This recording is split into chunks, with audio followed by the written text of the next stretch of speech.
खुदा हम आपका शुक्र करते हैं। आज की शाम हम तुझे पूरा जलाल देते हैं। ये मात्र शब्द नहीं है प्रभु, लेकिन हमने अनुभव किया है कि तुझ में छुपना क्या होता है। मैं दुआ करता हूं, जैसे आपने कहा कि जैसे यरूशलेम के चारों ओर दीवारें हैं, वैसे ही अब से लेके यहोवा अपनी प्रजा के इर्द गिर्द रहेगा। मैं दुआ करता हूं प्रभु, तुझ में छुपना हमें सिखा। जब वो बेटा प्रभु अपने छुपने के स्थान से बाहर निकला, उसे सिर्फ सूअर, अकाल और भूख मिली, लेकिन जब वो अपने सच्चे घर में आया, उसे सब कुछ मिल गया। प्रभु आज प्रभु ये बातें हमारे जहन में जाने दे कि सब कुछ तेरे पास है। प्रभु हम पर रहम कर, प्रभु हम पर अनुग्रह कर। विश्वास करते हैं आपने हमारी प्रार्थना को सुना, यीशु मसीह के नाम, आमीन। मैं मीटिंग को स्टार्ट करने से पहले आप सबों को एक गवाही बताना चाहता हूं, और ये गवाही एक परमेश्वर के दास की है। और कई बार देखिए परमेश्वर अपने लोगों में कैसे काम करता है। आप जानते हैं बाइबल के अंदर एक किताब है जिसका नाम है एस्थर, और वो एक ऐसी किताब है जहां पर उन जितने भी अध्याय उस पे पाए जाते हैं, उसमें एक बार भी एक वर्ड नहीं आया है, और वो है परमेश्वर।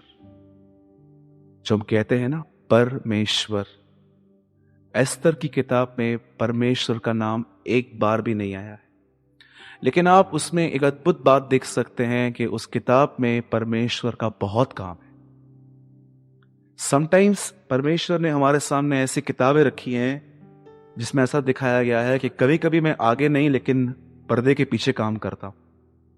मैं आपको एक गवाही बताना चाहता हूं, और इस गवाही को सुनकर आप अपनी जिंदगी में ना सब चीजें एक्सेप्ट कर लोगे कि हाँ, कभी कभी ऐसा भी होता है। एक परमेश्वर के जन थे, और आज भी वो जिंदा हैं, और वो अपने शहर से बॉम्बे आ रहे थे। और जब वो अपने घर से निकले और उन्होंने अपनी बैग ली और वो बॉम्बे की तरफ आ रहे थे, और उन्हें जैसे इन दिनों में ओला कैब चल रही है, वैसे उन दिनों में कोई ऐसे टैक्सीज थी जो घर तक लेने के लिए आती थी। और जानते हुआ क्या, जब ये अपने घर से निकले बैग लेकर, और वो टैक्सी उनको लेने के लिए आई, और जैसे ही वो टैक्सी में बैठे, अचानक उनकी हार्ट बीट बढ़ने लग गई, और उन्हें 2 मिनट के ऐसा लगा कि मेरा जो ब्लड का जो प्रेशर है ना, वो कुछ अप हो गया है। लेकिन फिर भी उन्होंने इग्नोर किया, क्योंकि उनकी एक बहुत बड़ी मीटिंग थी बॉम्बे में।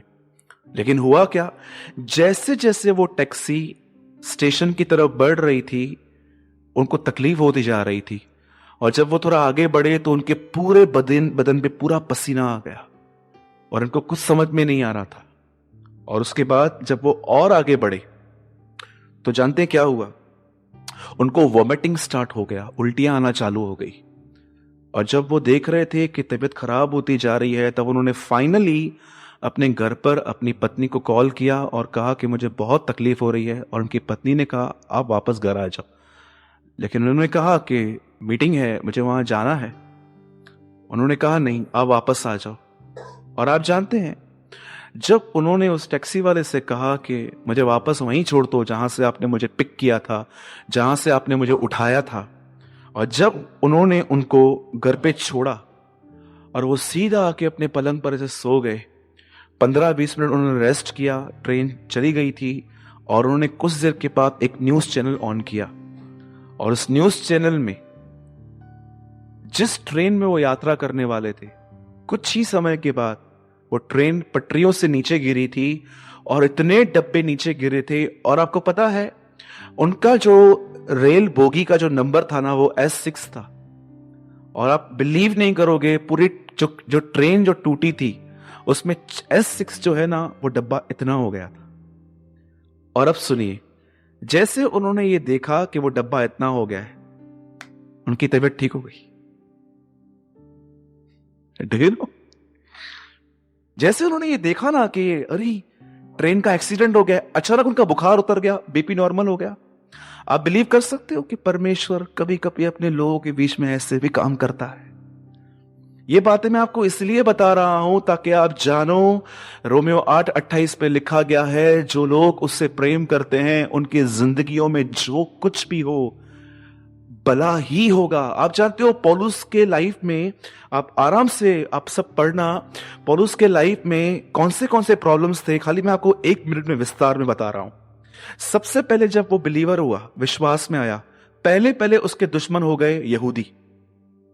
उसके बाद जानते हैं क्या हुआ, लोगों ने उसका विरोध करना चालू किया। उसके बाद जानते हो कई बार चेलों ने भी उसे गलत समझा। आप उसके बाद पढ़ सकते हो कि एक जगह पे वो कहता है कि मेरे पास खाने के लिए नहीं है। इसका मतलब ये 2 बातें हैं। एक समय था जब उसे खाने के लिए था पर उसने उपवास में रहना सीखा, लेकिन एक समय ऐसा भी था कि उसे भूख लगती थी पर उसके पास खाना नहीं था। एक समय ऐसा भी था कि उसके पास खाना था लेकिन उसने डिसाइड किया कि वो उपवास करेगा, लेकिन एक समय ऐसा भी था कि उसे भूख लगती थी पर उसे डिसाइड किया मैं उपवास करूंगा। ये 2 चीजें थी। वो कहता है कि एक रात एक दिन मैंने समुद्र में काटा। अब मुझे एक बात बताइए, एक आदमी जो इतना दुखों में है पर दूसरी तरफ ये कहता है कि मैं आनंदित हूं, I am a joyful in the Lord. जानते हो क्यों? पौलुस के साथ जो भी होता था ना, उसके हार्ट में एक वर्ड सेट था, मैं परमेश्वर से प्रेम करता हूं। मेरे साथ जो भी होगा, जितना भी होगा, जितना भी बुरा होगा, परमेश्वर उनमें से कुछ मेरे लाइफ पे भलाई लेकर आएगा। और अब भलाई जानते हैं क्या सोचते हैं सब लोग? इन दिनों में जैसे आपने सुना होगा हमारे कैंप में कुछ ऐसे इश्यूज हुए हैं वाटर को लेके, कि जो जीन्स में से पानी निकलता है वो अनक्लीन है। तो हम लोग कभी कभी क्या सोचते हैं कि जो भलाई मल में क्या होगी, अब धंधा है ना 10 गुना और बढ़ जाएगा आने वाले समय में। हम इतने संसारिक हैं, हर चीज को संसार से तोलते रहते हैं। पर आपको पता है पौलुस क्या कहता है? रोमियो 8:28 में लिखा गया है, जो लोग परमेश्वर से प्रेम करते हैं उनके लिए सब बातें भलाई उत्पन्न करती हैं। और 29 में लिखा है, वो भलाई यह है कि वो तुम्हें अपने पुत्र के स्वरूप में बना देता है उससे। ये भलाई है। प्लीज निकलो उन बातों से जो आपने सुनी है। कई लोगों ने बाइबल को संसार की रीति पे प्रचार कर लिया है। हर चीज में संसार दिखाया गया है। मांगो तो तुम्हें दिया जाएगा, मांगो आईफोन, जो चाहो मांगो तुम्हारे लिए हो जाएगा, मांगो एसी। उसके बाद लिखा है तुम मेरे नाम से जो कुछ मांगोगे वो हो जाएगा, मांग कार मांग यहां पर। उसके बाद लिखा है तुम मांगते नहीं इसलिए तुम्हें मिलता नहीं, मांग यहां पर बंगला। हम सब लोगों ने वचन के अंदर दुनिया मिला दी है। वहां पढ़िए आराम से, 8:28 में लिखा है, जो लोग खुदा से प्रेम करते हैं उनके लिए, सबके लिए नहीं। आपको पता है बाइबल की हर प्रतिज्ञा क्या लिखा है? जो आंखों ने नहीं देखा, जो कानों ने नहीं सुना, जो मनुष्य के चित्त में भी नहीं आया, परमेश्वर ने वो चीजें उनके लिए बनाई है जिनसे वो प्रेम करता है। बाइबल में ऐसा कोई वचन नहीं है। आई थिंक आप ध्यान से सुन रहे थे। बहुत सारे लोग हाँ भी कह रहे हैं, हाँ हाँ बरोबर बरोबर। फिर से कहूं, जो आंखों ने नहीं देखा, जो कानों ने नहीं सुना, जो मनुष्य के चित्त में भी नहीं आया, ऐसी बातें परमेश्वर ने उनके लिए तैयार की हैं जिनसे परमेश्वर प्रेम करता है। अरे परमेश्वर सबसे प्रेम करता है। पढ़ना आराम से, वहां ऐसा लिखा गया है, जो आंखों ने नहीं देखा, जो कानों ने नहीं सुना, जो मनुष्य के चित्त में भी नहीं आया, परमेश्वर ने ये चीजें उनके लिए बनाई हैं जो उससे प्रेम करते हैं। आराम से पढ़िए बाइबल को, डोंट बी क्विक, जल्दी मत कीजिए। बाइबल की हर प्रतिज्ञा उनके लिए है जो उससे प्रेम करते हैं। प्रेम का मतलब क्या है? यीशु मसीह ने साफ शब्दों में कहा, यदि कोई मुझसे प्रेम करता है तो मेरी आज्ञा को मानता है। और एक जगह लिखा है, परमेश्वर की आज्ञाओं को मानना कठिन नहीं है। किन के लिए कठिन नहीं है? जो जानते हैं कि वो मददगार है, वो मदद करता है। इसलिए मैं आपसे रिक्वेस्ट करता हूं कि आज अगर आपने इस वचन को समझा ना, 8:28 को, तो आपको पता है इस वचन पर विश्वास करने में आपके अंदर फल क्या आएगा। मैं एग्जांपल देता हूं। मेरे बहुत ही प्यारे भाई यहां बैठे हैं, भाई दिनेश, ठीक है, और वो देख रहे हैं कि फाइनेंशियल क्राइसिस चल रहे हैं घर के अंदर, पैसों की थोड़ी तकलीफ है, एक एग्जाम्पल दे रहा हूं, डोंट वरी, वो करोड़पति है। समझिए, वो देख रहा है कि ये प्रॉब्लम आई है, और आप जानते हैं जो आदमी इस वचन पर विश्वास नहीं करेगा ना, आपको पता है वो क्या करेगा? दीपू भाई से जाके मिलेंगे, दीपू भाई क्या बताऊं, काम खत्म हो गया है, मैं बहुत परेशान हो गया हूं, कुछ हो नहीं रहा है, ये नहीं हो रहा है। ये जानते हैं क्या है? ये कहते हैं विश्वास, इसने वचन सुन लिया लेकिन विश्वास नहीं किया। लेकिन जो ये बात जानता है कि सब बातें भलाई उत्पन्न करेंगी, वो चुपचाप बैठता है, वो उसे देखता रहता है। वो अपना हार्डवर्क बंद नहीं करता है, कि वो अपना काम करते रहता है, लेकिन वो आशा रखता है, नो प्रॉब्लम, सब बातें मिलकर भलाई लेकर आएंगी। कुछ तो परमेश्वर ऐसा लेकर आएगा जो मुझे अंदर से बना देगा, और इसकी कंप्लेनिंग नेचर बंद हो जाएगा, कुड़कुड़ाना बंद हो जाएगा। डू यू नो, एक बात शायद आप में से किसी ने ध्यान दी हो, आपको पता है सामने कनान था और इजरायली यहां खड़े थे, और उन्होंने मूसा से कहा, हमारा मन इस रोटी को खा खा के पक चुका है, हमें कुछ और दे।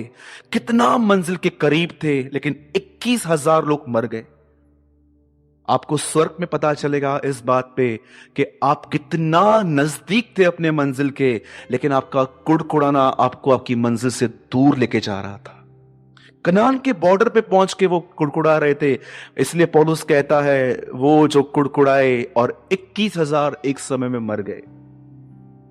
सोचो, सामने मेरे पास मैप है बाइबल का, मैंने 2-4 मैप हमेशा अपने पास में रखता हूं, यरूशलेम के लिए मैं देखता रहता हूं। आपके बाइबल के पीछे भी आप देखोगे बहुत सारे मैप्स होते हैं, ये आपको बता सकते हैं, इन मैप्स में भी रेवलेशंस हैं।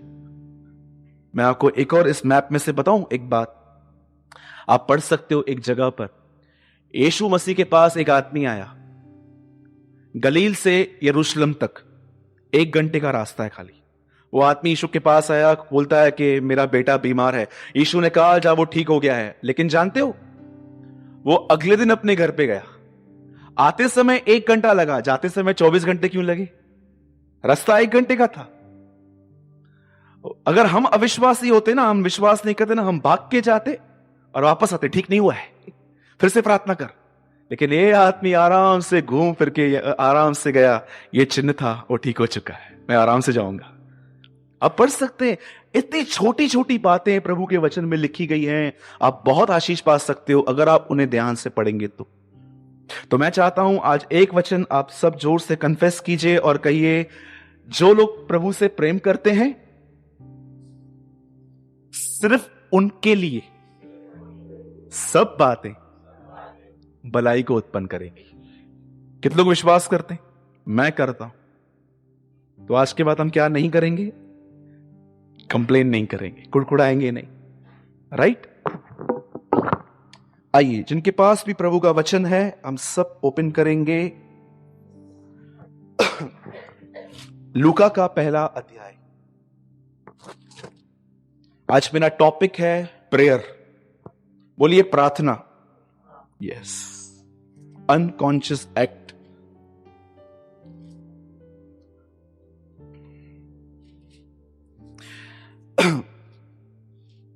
अपने बाजू वाले से कहिए, आज ध्यान देना। ऐसे नहीं बोलना, पड़ोसी आज ध्यान देना, नहीं, ऐसा नहीं बोलना है, सबने नहीं बोला। बोलिए पड़ोसी आज ध्यान देना। ये बहुत जरूरी है। वाह,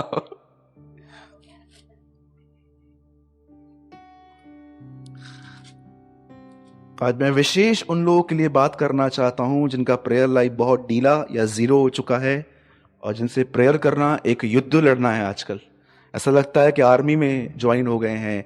बहुत सारे लोगों के लिए प्रेयर एक स्ट्रगल है, लेकिन मैं आपको बताना चाहता हूं प्रेयर कितनी जरूरी है और वो कितनी इजी है। ठीक है, आइए, जिनके पास बाइबल है हम सब खोलेंगे लूका का, सब खोलेंगे, एक सेकेंड, लूका का 3रा अध्याय। मैंने आपसे ये लूका इसलिए खुलवाया है क्योंकि लूका ही यीशु मसीह की सिर्फ इस बात को लिखता है। मत्ती, मरकुस, यूहन्ना तीनों इस बात को नहीं लिखते हैं, लेकिन लूका इस बात के लिए लिखता है। ठीक है, आइए कोई मेरे साथ पढ़िए 3 का 21वां वचन।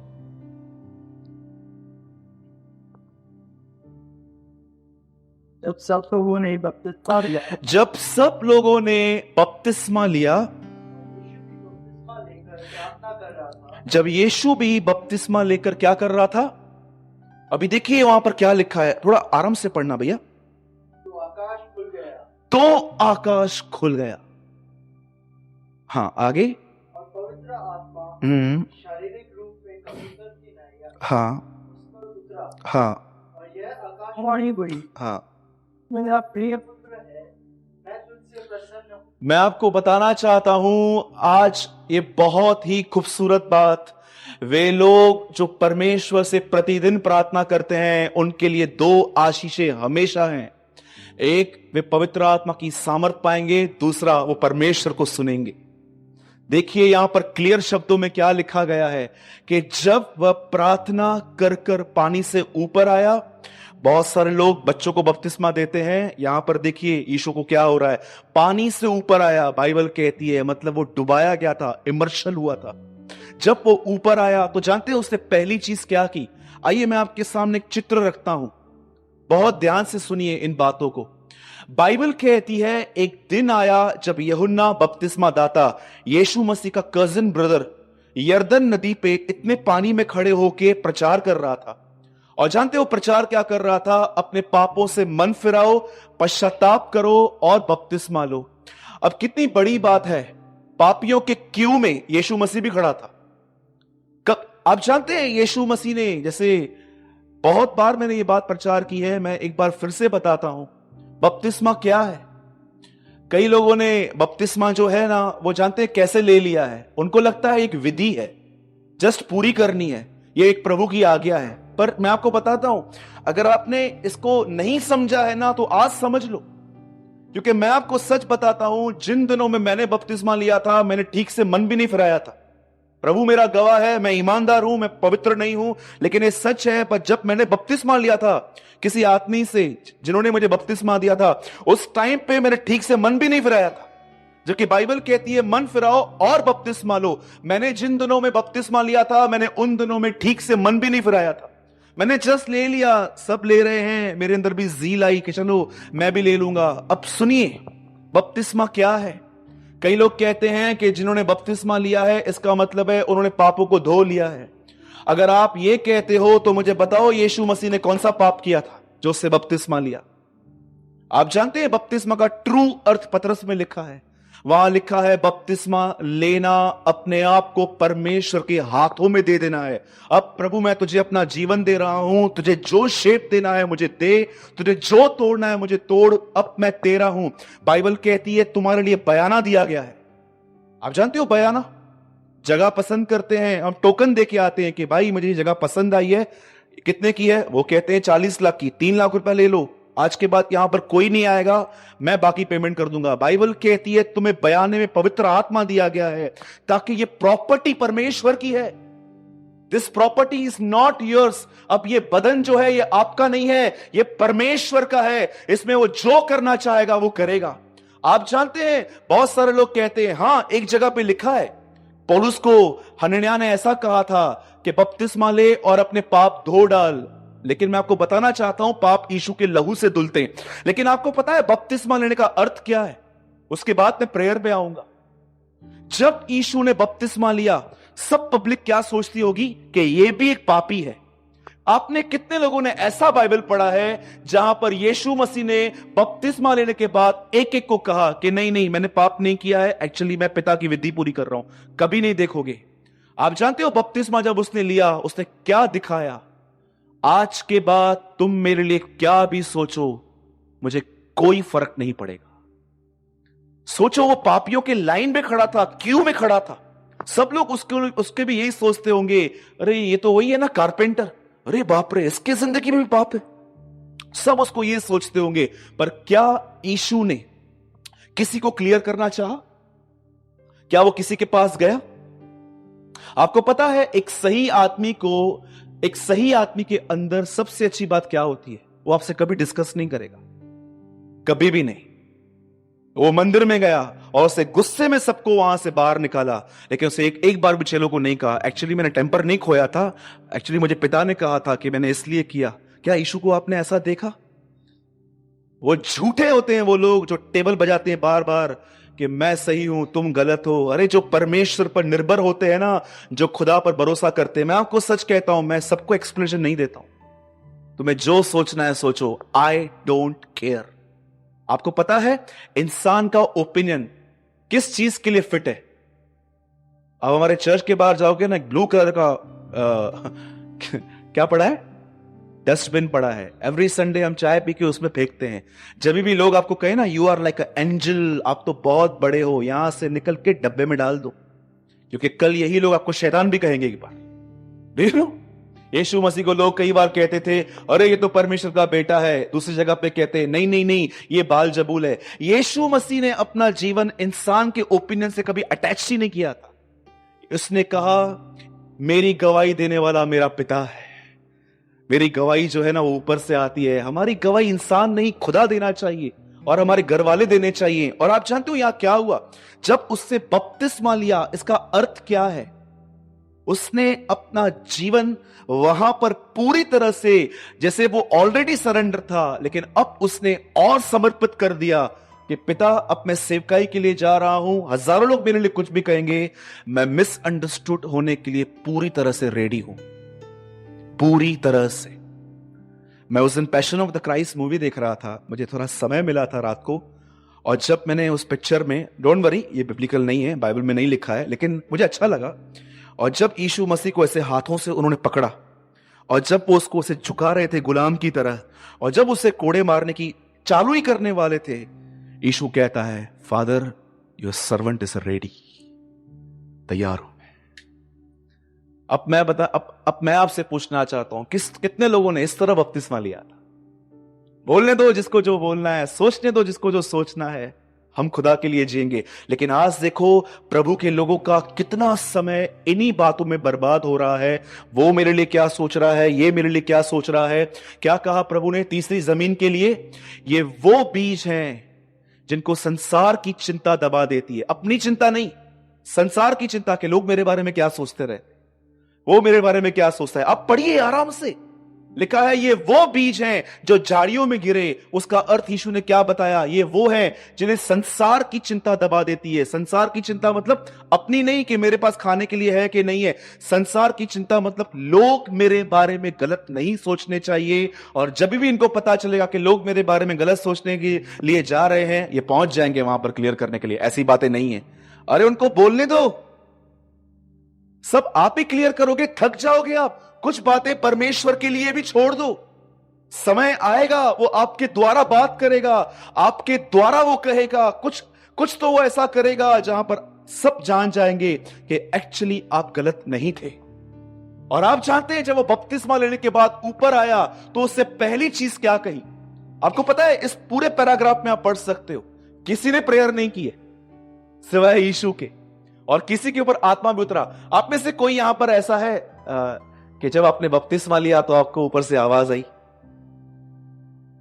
आइए, कोई है यहां पर? कितने लोग यहां पर बैठे हैं जब आपने बपतिस्मा लिया था तो ऊपर से आवाज आई थी, तू मेरा प्रिय पुत्र है? हाँ जी, कितने लोग के लिए ये आवाज आई थी, तू भी आ गया? बाप रे। बता ढेरों, उसके लिए क्या आवाज आई? तू मेरा प्रिय पुत्र है। एक दिन एक अंकल जी मिले मुझे और उन्होंने कहा सूरज भाई मैं आपकी टिकट निकालता हूं, मेरे साथ इजराइल चलो। तो मैंने बोला अंकल घुमाने लेके जा रहे हो? बोला नहीं, आप मेरे को यर्दन में वहां बपतिस्मा दो। तो मैंने कहा अंकल बपतिस्मा दे दूं लेकिन आपके लिए कोई आवाज नहीं आएगी वहां पर ऊपर। तो बोला ठीक है फिर रहने दो। लोगों को लगता है कि हम अगर यहां गए वहां गए, मैं बॉम्बे के बाहर भी सिर्फ मीटिंग के लिए जाता हूं और कहां घूमने के लिए भी नहीं जाता हूं। So many mentality. बहुत सारे लोग यर्दन से पानी लेके आते, वो बोलते हैं ये यर्दन का पानी है, इसका 1000 रुपया। मैं आपको सच कहता हूं झूठ चौपाटी से भर के लाए हैं वो लोग, और आपको क्या बताते? ये है वो है। इन बातों पे ट्रस्ट मत करो, क्योंकि बहुत सारे लोगों के लिए मसीहत एक कमर्शियल भी बन चुका है। They are doing business in the name of the lord, वो बिजनेस भी करते हैं। अब देखिए यहां पर क्या हुआ, जब यीशु ने बपतिस्मा लिया और वो ऊपर आया तो उसने पहले चीज क्या की? हां जी, प्रार्थना की, और जैसे उसने प्रार्थना की वहां लिखा है आकाश खुल गया और ऊपर से आवाज आई कि तू मेरा प्रिय पुत्र है। राइट है। आप जानते हैं जब वो यहां से बाहर निकला, आपको पता है उसके बाद वो कहां गया? वो सीधा यरदन नदी के निकलने के बाद लिखा है वो जंगल में चला गया। आप जानते हो अभिषेक क्यों मिला था? अनॉइंटिंग क्यों आई थी? कितने लोगों ने 16 अध्याय पढ़ा है 1 शमूएल का? आप पढ़िए, मैं आपको होमवर्क देता हूं। अगर आपको आज रात को समय मिले ना, तो आज रात को 1 शमूएल 16 अध्याय पढ़ो। हेब्रोन में दाऊद का अभिषेक हुआ, और 17वां अध्याय आप पढ़ना, वहां लिखा है दाऊद की गोलियत से मुलाकात। यीशु मसीह का यहां पर यरदन पे अभिषेक हुआ। अगला अध्याय लिखा है वो जंगल में उसकी परीक्षा हुई। मेरे भाइयों और बहनों, सामर्थ लोगों पर हाथ रख के उनको गिराने के लिए नहीं मिलती। सामर्थ इसीलिए मिलती है ताकि आप परीक्षा में उसका सामना कर सकें। कितने लोग ये बात जानते हैं? एक समय था जब यीशु टूट गया अंदर से। लिखा है वो हृदय की वेदना से प्रार्थना करने लगा, और उससे प्रार्थना की और एक स्वर्गदूत नीचे आया और उसने उसको सामर्थ दी। इस अध्याय के बाद आप पढ़ना, अगला अध्याय यीशु मसीह क्रूस पे था। सामर्थ क्यों मिलती है? मैं तुम्हारे लिए प्रार्थना करता हूं, पौलुस कहता है, कि तुम परमेश्वर की सामर्थ पाकर अपने भीतरी मनुष्य में बलवंत बनते जाओ। मेरे भाइयों और बहनों, आप आज हर उस व्यक्ति को हारा हुआ देखोगे जिन्होंने अपनी प्रेयर लाइफ मेंटेन नहीं की है। मैं आपको सच कहता हूं,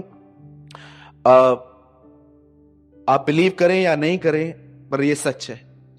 आज से बहुत साल पहले उगांडा में एक चर्च था, और मैंने ये बात पढ़ी थी कि ये चर्च उगांडा में पेंटिकॉस्टल्स थे, और जब भी ये लोग अपने चर्च में प्रभु भोज की विधि के लिए लोगों को आगे बुलाते थे, डोंट शाय, लेकिन ये सच है, शर्म मत कीजिए, वो हर एक को कहते थे, वो एक बहन को यहां से खड़ा करते थे और कहते थे वो कमरे में जाओ और इन बहनों के घुटने चेक करो कितने काले हैं।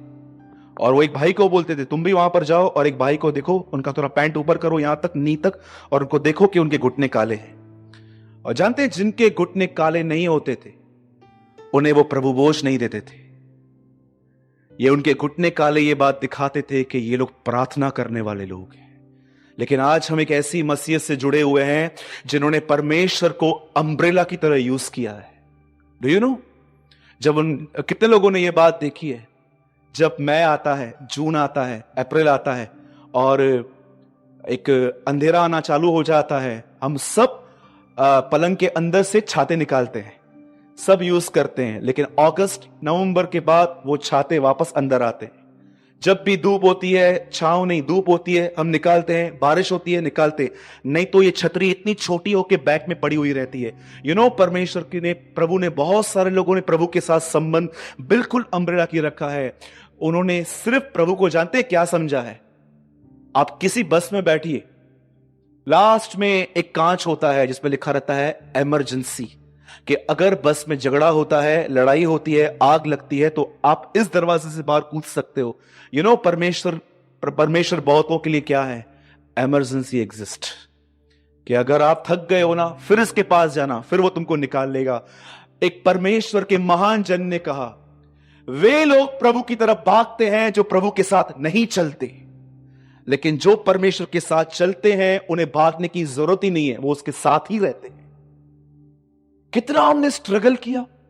आप कभी कभी देखते हो जब हमारे लाइफ में प्रॉब्लम्स का प्रेशर में दबाता है, आपने देखा है कई बार हमारी हालत क्या हो जाती है। क्या आप में से आज कोई भाई है, कोई बहन है यहां पर जिसे खुदा ईमानदारी से कह रहा है कि आज जो ये भाई कह रहा है ना, ये तेरे लिए है, क्योंकि तू अपना प्रार्थना जीवन पूरी तरह से खो चुका है, जस्ट बिकॉज दो वजह से, अपने मन की सुनने की वजह से और अपने शरीर के सुनने की वजह से। मेरे पास 5 मिनट है, मैं जो टॉपिक जो रियली शेयर करना चाह रहा था वो अब आएगा। आप जानते हैं मरने से पहले यीशु मसीह अपने 11 चेलों को, एक ऑलरेडी चला गया था 30 चांदी के सिक्के की वजह से उसको पकड़वाने के लिए, लेकिन ये 11 थे ना, अब भी यीशु के साथ थे। तब जानते हैं यीशु ने क्या किया? 8 लोगों को गसमनी बाग में नहीं आने दिया। आप पढ़िए आराम से, लिखा है कि उसने पतरस, याकूब और यूहन्ना को कहा मेरे साथ आओ, और आप जानते उसके बाद क्या हुआ? ये 8 लोग गसमनी के बाहर खड़े थे, लेकिन ये 3 लोग उसके साथ आए और इन तीनों को भी वहां आने नहीं दिया गया जहां यीशु खुद प्रार्थना करने वाला था। इन्हें ये आज्ञा दी गई, प्रार्थना करो कि तुम परीक्षा में न पड़ो। और लिखा है वो समय ठेला फेंकने की दूरी पर, इसका मतलब वो सिर्फ 6 या 7 फीट की दूरी पर, वो वहां पर घुटनों पर, और आप पढ़ सकते हैं वहां लिखा है यीशु ने मुंह के बल गिरकर प्रार्थना की और कहा, अब्बा तुझसे सब कुछ हो सकता है। और जैसे यीशु ने वो बाहर निकला, वो कहता है, क्या तुम मेरे साथ एक घड़ी भी नहीं जाग सके? मैसेज ट्रांसलेशन में बहुत क्लियर लिखा है, क्या तुम मेरे साथ दुआ में 1 घंटा भी नहीं बैठ सकते? और जब यीशु ने वहां पर आके देखा कि ये लोग सोए हुए हैं, तब यीशु ने कहा, उठो, प्रार्थना करो कि तुम परीक्षा में न पड़ो। लिखा है वो फिर वहीं उसी जगह पर आया और वो प्रार्थना करने लग गया। और वो वापस जब आया तो उसने अब भी उनको सोते हुए पाया। जब यीशु ने ये देखा कि वो सो रहे हैं, तब यीशु ने उनको रीजन भी बता दिया कि तुम प्रार्थना क्यों नहीं कर पा रहे हो। यीशु ने उनको वहां पर कहा, केफा, याकूब, यूहन्ना, तुम जानते हो तुम्हारी आत्मा तैयार है, लेकिन तुम्हारा शरीर उसे प्रार्थना करने नहीं दे रहा। आत्मा तो तैयार है, परंतु शरीर दुर्बल है।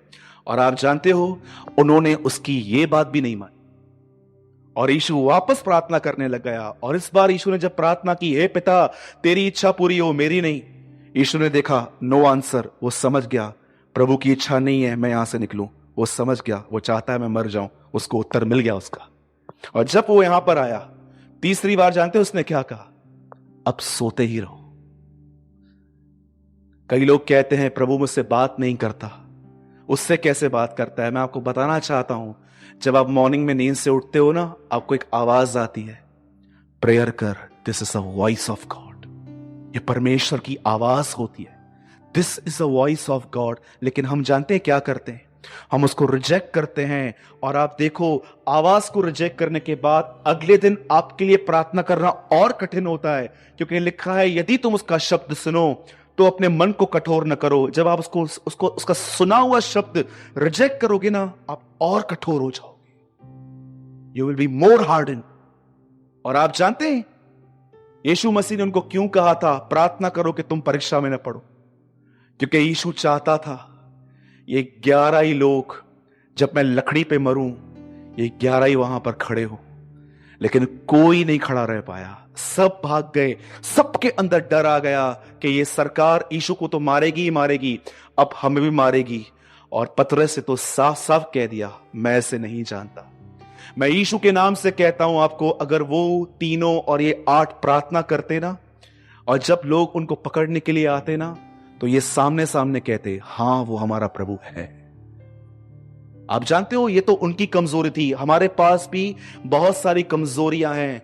आपको लगता होगा कि एक दिन कोई परमेश्वर का बड़ा दास आएगा, वो हमारे ऊपर हाथ रखेगा और सारी कमजोरियां सामर्थ में बदल जाएंगी। मेरे भाइयों और बहनों, ऐसा नहीं होता है।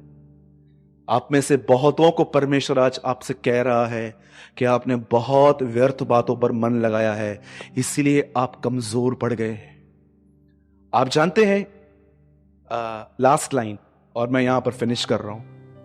एक दिन जब प्रभु ने उससे कहा नीनवे में जा, तो आप सब जानते हैं वो तिर्तीश को भाग गया। और उसे तिर्तीश में इतना सफर किया, उसको अन्य जातियों ने कहा कि तेरी वजह से विपत्ति आई है, फिर उसको फेंक दिया गया। और जब वो उस मगरमच्छ के पेट के अंदर गया ना, उसे यहां पर समझ में आ गया कि मैं यहां पर क्यों। वो वहां पर कहता है, जो लोग व्यर्थ बातों पर मन लगाते हैं वे अपने सृष्टिकर्ता को भूल जाते हैं। उसे अंदर समझ में आया कि एक्चुअली मैं अंदर यहां पर क्यों हूं, क्योंकि मैंने अपना लाइफ व्यर्थ बातों पर लगा दिया। मेरे भाइयों और बहनों, मैं नहीं कहता हूं कि मॉल में जाना पाप है या तो मोबाइल यूज करना पाप है, लेकिन मैं आपको बताना चाहता हूं हर चीज का एक समय है। अगर आपने अपना प्रेयर कंप्लीट किया है, आपने अपना वचन पढ़ना कंप्लीट किया है, उसके बाद आपने प्रभु की आराधना की है, उसके बाद आप जो भी आपकी ड्यूटीज हैं आप पूरी कर सकते हो। लेकिन आप देखो, जब हम ये नहीं करते हैं, हम सब जगह पे फेल हैं। हम फ्रस्ट्रेट, रूड आंसर्स, मन में पता नहीं कितने लोगों के लिए नेगेटिविटी लेके रखते हैं। और मैंने ऐसे भी लोग देखे हैं जो बहुत बड़ी बड़ी प्रार्थनाएं करते हैं, लेकिन मैंने उनके ऊपर परमेश्वर का कोई अभिषेक नहीं देखा है। जानते हो क्यों? मेरा समय हो चुका है, लेकिन मैं ये बात बोले नहीं रह पाऊंगा। आप में से कितने लोगों ने इब्रानियों की पत्री में प्रभु यीशु मसीह के लिए यह बात पढ़ी है कि परमेश्वर ने उसके साथियों से बढ़कर उसका अभिषेक किया? उसके साथी कौन थे? एलीशा, एलिया, मूसा, यहजकल, यिर्मयाह। इब्रानी का लेखक कहता है कि सबसे ज्यादा अभिषेक यीशु मसीह को मिला। और आज जानते हैं उसका कारण क्या लिखा है? इसलिए नहीं कि वो परमेश्वर का बेटा था, आगे लिखा है इसलिए उसका अभिषेक इन सबसे ज्यादा किया गया क्योंकि उसने पवित्रता से प्रेम और पाप से नफरत की। जितना उसने ज्यादा दिखाया, खुदा ने उसे उतना ज्यादा मसा दिया। मैं आपसे रिक्वेस्ट करता हूं, अगर आप में से कोई भी ऐसा यहां बैठा है जिसके लिए प्रार्थना युद्ध बन चुकी है, मैं आपको एडवाइस देता हूं, हफ्ते में सिर्फ एक दिन उपवास करो, फास्टिंग करो। उस फास्टिंग के अंदर प्रभु के सामने बैठो। मैं आपको बताता हूं, उस फास्टिंग में आपको इतनी यॉर्निंग्स आएंगी, इतनी ऐसे यॉर्निंग्स आएंगी, इतना मुंह आपका खुल जाएगा। ये चिन्ह है कि आपके बदन से कुछ अनवांटेड थिंग्स निकल रही है। मैंने इसे बहुत बार एक्सपीरियंस किया कि जब मुझसे प्रार्थना नहीं होती है ना, मैं आधा दिन खाना बंद कर देता हूं, परमेश्वर से बात करता रहता हूं और मैं फ्री हो जाता हूं। करके देखिए आप भी। कई बार अगर आप किन चीजों से, क्या कहा प्रभु ने? कुछ जातियां बगैर उपवास के नहीं जाती, कुछ जंग रस्ट बगैर उपवास के नहीं निकलती। उपवास उस दिन कीजिए जिस दिन आप घर में हैं, नहीं तो आप बाहर जाएंगे तो एक एक आदमी आपसे पूछेगा और आपको एक एक को बताना पड़ेगा उपवास है, उपवास है, उपवास है, उपवास है, उपवास। उस दिन कीजिए और घर बैठिए और उपवास के अंदर कोई काम मत कीजिए। मतलब ज्यादा से ज्यादा बाइबल रीड कीजिए, प्रेयर कीजिए और आपका बदन जो है ना वो कमजोर पड़ जाएगा और आप खुद महसूस करोगे कि कैसे पवित्र आत्मा आपके बॉडी को ओवरकम करेगा और आप एक अच्छी लाइफ में आ जाएंगे। मेंटेन हो जाएगा बहुत कुछ। यीशु मसीह की कितने लोगों ने आज समझा कुछ? Baptism and prayer. मैं कई बार ऐसा महसूस करता हूं कि मेरी भी प्रेयर लाइफ कभी कभी डाउन हो जाती है, लेकिन मैं फिर क्या करता हूं? मैं किसको कुछ नहीं बताता हूं। हाफ डे फास्टिंग, चले जाओ, प्रेयर करो प्रभु के साथ, ताकि मैं ये बना रहा हूं। कितनी बड़ी बात है। जैसे इंग्लिश में, हिंदी में लिखा है, प्रभु ने मेरे प्रभु से कहा। पढ़ा है ना सबने वचन? कितने लोगों ने ये बात देखी? खुदा खुदा से प्रार्थना कर रहा था यीशु मसीह परमेश्वर से प्रार्थना कर रहा था। अरे जब यीशु प्रार्थना कर रहा था, भाई आप और मैं कौन है? कोई गिनती नहीं है हमारी। खुदा खुदा से प्रार्थना कर रहा था। ओके, यीशु मसीह दी जय। आइए हम सब खड़े हो जाएंगे और मैं चाहता हूं भाई दिनेश आगे आएंगे और सबके लिए प्रेयर करेंगे। Thank you Jesus, thank you master. स्वर्गीय पिता, हम यीशु मसीह के नाम से आपके करीब आते हैं। आज के इन वचनों के लिए हम आपको धन्यवाद देते हैं प्रभु। जो दो बातें हमने सीखी प्रभु, हम दुआ करते हैं प्रभु हमारी मदद कर प्रभु, हम अपने बदन का इनकार कर सके खुदावंद।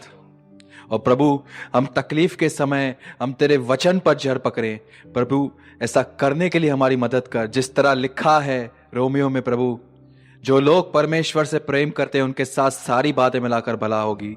भलाई ये कि आप हमें अपने जैसे बनाएंगे प्रभु। हम विश्वास करते हैं जो आज अपने वचन सुना, आप उस पर चलने के लिए हमारी मदद भी करेंगे और हमें गिरने से बचाएंगे खुद प्रभु।